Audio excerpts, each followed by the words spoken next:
si nosotros entendemos muy bien lo que es la política, podemos también diferenciar que la época que vive la política, en ese entonces un joven Alan García, es distinta a la política que después vive un ya experimentado García en su segundo gobierno.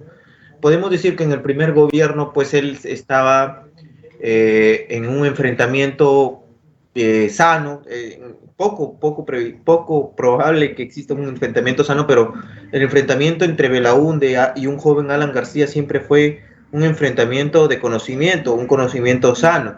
Incluso no tenían problemas de sentarse a dialogar y a conversar cuando el momento lo requería. Sí, Entonces tenía a Alan García de maestros o de guías a Sánchez, a un experimentado Villanueva del Campo, donde quizás podía refugiarse. Recordemos que cuando nadie quería ya asumir la presidencia, el Ministerio de la Presidencia de la República, en ese entonces así se llamaba, es esto que lo asume Armando Villanueva y luego Sánchez también, defendiendo de alguna u otra manera la continuidad de un gobierno que también se veía amenazado por un supuesto golpe de Estado que estaban orquestando. Y esto lo cito del libro del escritor Renato Cisneros, que era hijo de un conocido general, Luis Cisneros, de ese entonces, donde él relata muy bien que su padre en una conversación una noche escucha decir que tenían que darle un golpe de Estado a Alan García cuando éste decide estatizar la banca. Hablando de la estatización de la banca, y no sé si lo mencionará en su libro, doctor, ¿usted cree que fue la estatización de la banca el inicio del fin o el inicio del colapso que económico de su primer gobierno de Alan García? sí, claro. Yo en una parte, también esto está creo en el libro, él reconoce que incluso me dice, creo que fueron excesivamente injustos porque fue una propuesta que se aprobó en la Cámara de Diputados, pero que fue menguada en la Cámara de Senadores. Entonces, la propuesta inicial no es la propuesta que finalmente se aplica, porque un juez incluso declaró inaplicable la ley. Entonces, ha sido, creo, muy injustos con Alan García. Ahora, con relación al tema del primer gobierno, tenga en cuenta, Leisis, que en el primer gobierno de él todavía no se había producido la caída del muro de Berlín, todavía no se había producido también la caída del bloque soviético y el mundo era bipolar, o sea, tener una posición tercermundista, una posición distante de las dos potencias, tanto de la potencia soviética como de la potencia norteamericana, era un acto de valentía institucional muy grande, porque Castro, Fidel y todo el comunismo latinoamericano querían que García y los demás países se plegaran al bloque soviético. O sea, hay que ser bastante tonto para pensar de que Fidel iba a alentar el tercermundismo. Estaba dentro de un discurso tercermundista, pero en realidad... De los países no alineados, así. Exacto, de los países no alineados, pero que en realidad él quería o aspiraba o soñaba que en realidad pues tú tomara una posición más radical, comunista, ¿no? Digámoslo así. Así es. Y concuerdo en ese aspecto, doctor.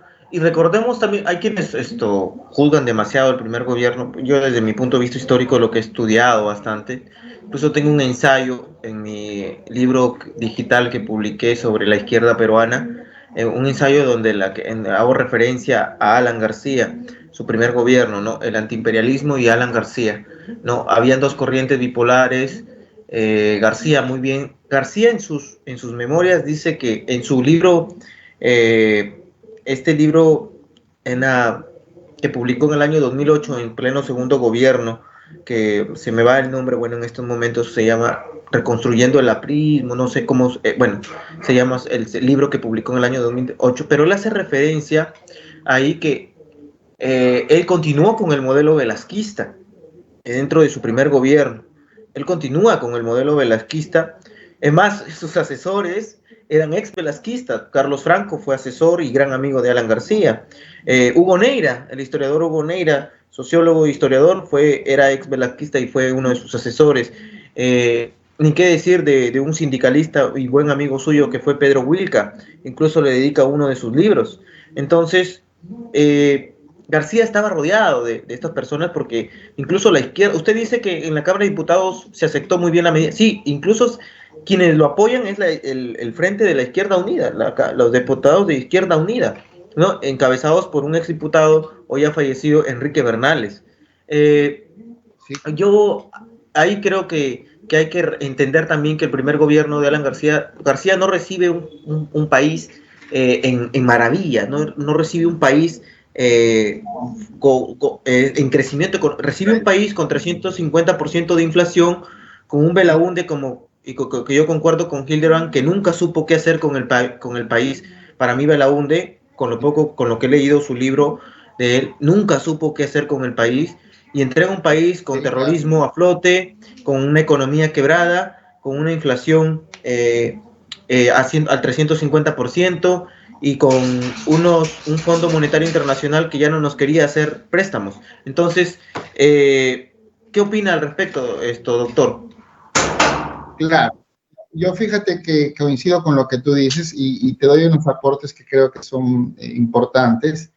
El presidente Alan García, incluso en sus libros y en Metamemorias también lo reitera, señala que Belaúnde tampoco desandó ni desarmó a su segundo gobierno lo que había hecho la dictadura militar del 68 al 80.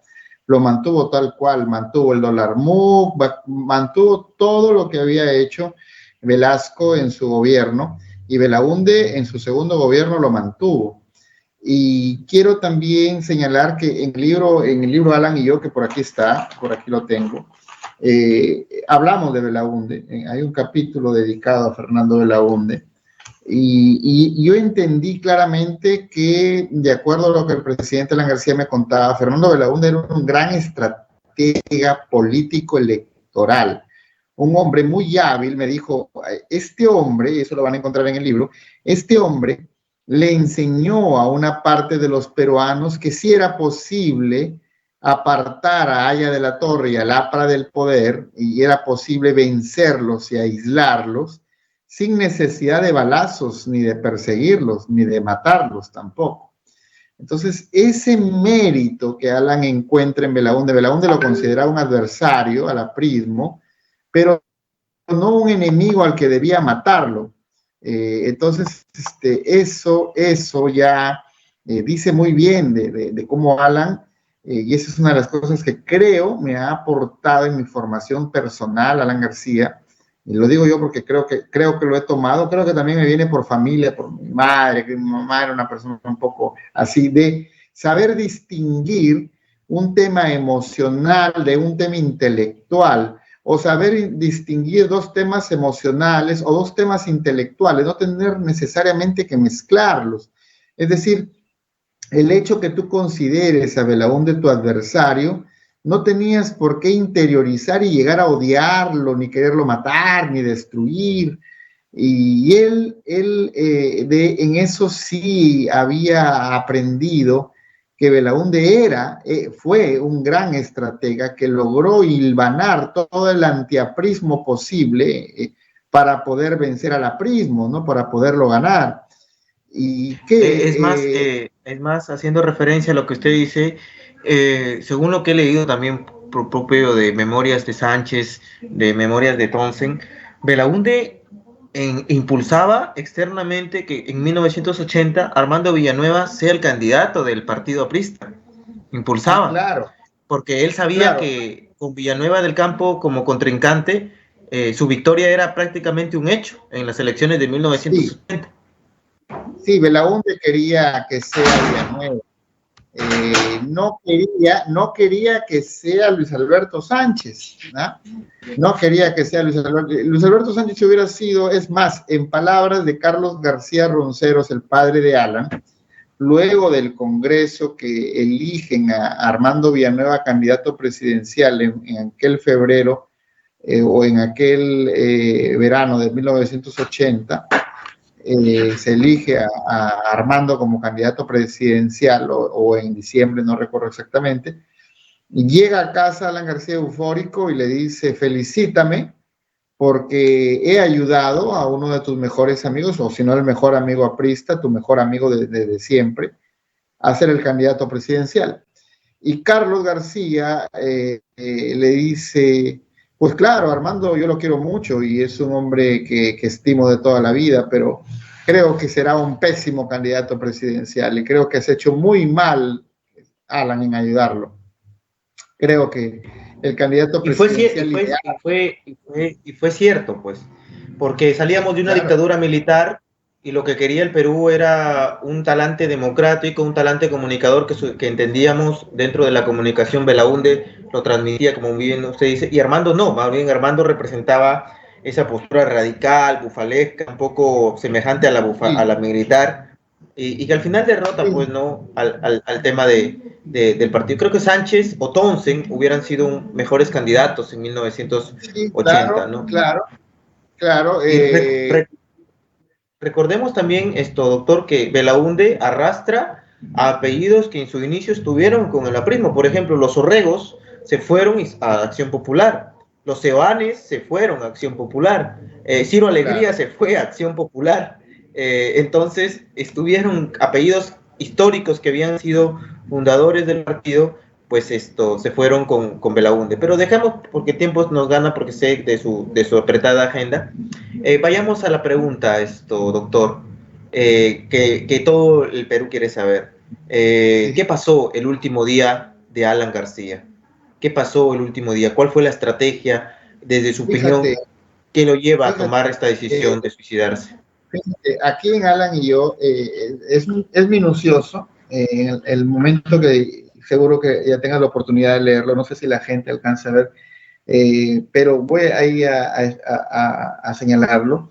El libro va señalando por fechas, por meses, por días, y va relatando minuciosamente en 4 capítulos de una novela corta qué es lo que pasó con Alan García y dónde está Alan García. El libro responde, y creo que como ya se está haciendo cada vez más abierto el tema, ya lo puedo decir, responde a la pregunta si Alan está vivo y no está vivo. Responde a la pregunta si Alan se suicidó, y el libro postula que Alan no se suicidó propiamente, sino fue víctima de un reglaje, de una conspiración y doy indicios, nombres, cuento hechos que los actores del tema, puedo mencionar algunos, el doctor Mauricio Mulder Bedoya, el doctor Jorge del Castillo Gálvez, el doctor Javier Velázquez Quesquén, directamente y muy de cerca saben que los relatos, el doctor Luis González Posada también, que están ahí en ese libro son reales. Es decir, que si bien es cierto, tiene la apariencia de una novela y está escrito en forma novelada, en realidad es una hipótesis muy cercana de lo que realmente pasó. El presidente García tenía intervenidas las comunicaciones y el gobierno había hecho un perfil mediante el cual habían determinado, porque en la casa del embajador uruguayo, cuando a él le niegan el asilo y le piden retirarse, Alan García toma su arma y se mete, bueno, no se mete un balazo, sino se le escapa un balazo y se da en la mano, en una de las dos manos, en la mano izquierda, y se le va en sangre, ¿no? Tienen que hacerle un torniquete y lo llevan a casa. Entonces, inteligencia del Estado tenía muy en cuenta, le habían hecho un perfil psicológico de que el presidente Alan García ya había tomado la decisión de que prefería la muerte a ver a su partido a través de él encadenado o con el chaleco de detenido, y que esa decisión, como él yo la conozco del año 2016 por él, porque él me relata a mí y me dice el 5 de abril de 1992, si los esbirros de Fujimori hubieran estado cerca de capturarme, que eso también está en el libro, yo tenía dos armas, una con las cuales me defendía de mis persecutores y una pequeña que la tenía en el bolsillo para dispararme si es que los esbirros de Fujimori me hubieran capturado. Y, o sea, vamos, está quemada del año 92 y él ya me estaba diciendo que el año 92 había decidido algo que luego 30 años después lo ejecuta frente a una situación semejante. Entonces a mí cuando me quieren decir, no, el hombre estaba deprimido y quiso huir, no, nada que huir, es un tema que él ya había pensado hace muchísimos años y que él había tomado una decisión que mientras no hubiera una prueba, algo que en realidad confirme de que él era un delincuente, no iba a permitir que le ponga la mano encima a alguien y que, y como lo tengo que decir porque él me lo dijo, haber puesto la banda presidencial puesto en el pecho de Haya de la Torre, aunque no lo haya llevado él mismo, haberla puesto él 2 veces, no iba a permitir que esa bandera, porque es la bandera nacional, la banda presidencial, quede manchada por su nombre, decía, por el hijo de Carlos García, porque esa es la frase que usó. Yo no voy a permitir que el hijo de Carlos García manche la historia del APRA, ¿no? Entonces, y él me cuenta, es el año 2016, 3 años antes de los hechos, o sea, yo con el tiempo, porque los primeros meses a mí me chocó, me afectó muchísimo la desaparición de Alan García, porque habíamos quedado volver a vernos. Yo siempre he tenido claro que el gobierno planifica el hecho, planifica la detención para provocar en él la reacción instintiva de cumplir con aquello que él ya había pensado, ¿no? Y que el tiempo viene dando la razón, porque hace poco, y con esto creo termino un poco esa pregunta, Nava Mendiola, el hijo de Nava Giver, en un proceso de enriquecimiento ilícito que le están siguiendo, ha señalado que el dinero que le entregaba Barata iba dirigido a su padre. Él mismo lo ha dicho, ¿no? Él ha contradicho todo lo que había dicho Domingo Pérez en otro proceso. Y entonces, eso, más lo que ha declarado Atala, de que la cuenta de Andorra fueron derivados a cuentas de él y a compra de bienes, derribaría por completo la tesis de que ese dinero era para él, ¿no? Concuerdo, doctor. Y creo que ahí está lo importante que usted menciona, y un poco ya para ir culminando, porque su tiempo, bueno, sabemos muy bien. Concuerdo porque usted señala lo mismo que dice un libro que también se salió al respecto de García, que es que Vivo o Muerto, del periodista José Vázquez Cárdenas, un periodista de Latina, que no es aprista, para entenderlo, y que también responde pues, a la disyuntiva, ¿qué pasó el último día de Alan García, si está vivo o muerto? Y aquí hay fotos. Está el testimonio del médico cirujano que lo atendió, que fue un joven residente de la Universidad Ricardo Palma. Entonces, creo que bueno, para los que aún no dejan de pensar en García y lo que piensan que todavía está vivo, pues creo que la lectura, leyendo el libro del doctor Juan Mejía y este libro también de José Vázquez Díaz, creo que les va a dar mayores respuestas, ¿no? Para que dejen de repetir solamente, repetir, al final esto, una simple mentira, pues. Hay mucho que conversar, doctor, hay mucho que conversar. Lo comprometo a estar en el próximo programa el día martes para seguir conversando. Sé que después tiene una importante entrevista con otros 2 personajes importantes. Lo invito para que el próximo martes de una vez esté comprometido a las 8 de la noche para seguir conversando, pero ya yendo un poco a temas judiciales, técnicos, donde veamos pues el tema de este que siempre genera controversia. Alan siempre va a generar controversia, y sobre todo con una persona y un amigo como fue usted en sus últimos años, siempre, ¿no? Y usted es un milagro, que quiero que me cuente su milagro que significó para usted Alan García cuando le responde en una carta, cuando usted le escribe cuando era un joven muchacho, y le escribe y él le responde y usted me contó, y yo soy amigo, muy buen amigo de un tu amigo empresario acá de Sechura, Víctor Raúl Tume Purizaca, que también tiene una hermosa historia con Alan García, ¿no? Y quizás eso, a mi edad de juvenil, de 17, 18 años, cuando yo estaba en la efervescencia izquierdista de la universidad, esas acciones me permitieron acercarme un poco a García. Y también entender un poco a García, ¿no? Dentro de la historia, porque una maestra de historia me decía, entendamos a Alan García, de alguna u otra manera. Quedarnos con una simple opinión es quedarnos con la opinión de los que nunca han triunfado en su vida y solo se dedican a ser simplemente opinólogos y jamás han hecho ningún tipo de proyección para nuestro país. Doctor, muchas gracias y espero que esté nuevamente en este programa. Sus palabras finales rápido para ir culminando con este pequeño programa.